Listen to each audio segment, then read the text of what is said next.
మహిళల పట్ల ఎలాంటి ఎవరు ఊహించిన విధంగా దాడి చేస్తా ఉన్నారంటే మనం చూసాం. గత 5 సంవత్సరాల పరిపాలన కాలంలో అసెంబ్లీ సాక్షిగా ప్రజలందరికీ గుర్తుంది.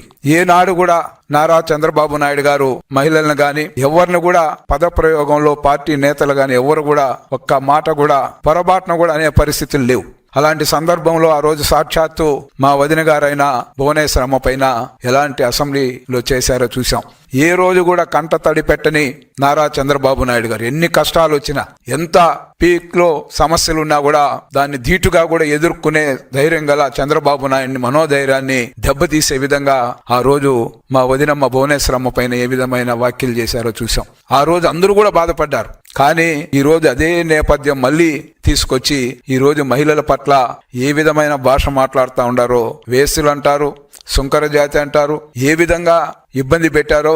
ఇక్కడ అమరావతి కోసం ఆస్తుల్ని త్యాగం చేసిన రైతులు వాళ్ళ పరిపాలనలో ఏ విధంగా వాళ్ళపైన దాడులు చేయడం గాని, చాలా మంది ఆత్మహత్యలు చేసుకొని చనిపోవడం గాని, చాలా మంది ఆడ ఎప్పుడు చూడాల చిన్న బిడ్డల దగ్గర నుంచి పండు ముసలి వారి వరకు అమరావతి కోసం వాళ్ళు చేసిన పోరాటం దేశంలోనే కాదు ప్రపంచంలో ఎక్కడా లేదు. ఇలాంటివన్నీ సంఘటనలు ఉంటే వాళ్ళు ఏ విధంగా సంబోధించారో మొన్న సాక్షి టీవీలో మనం చూసాం.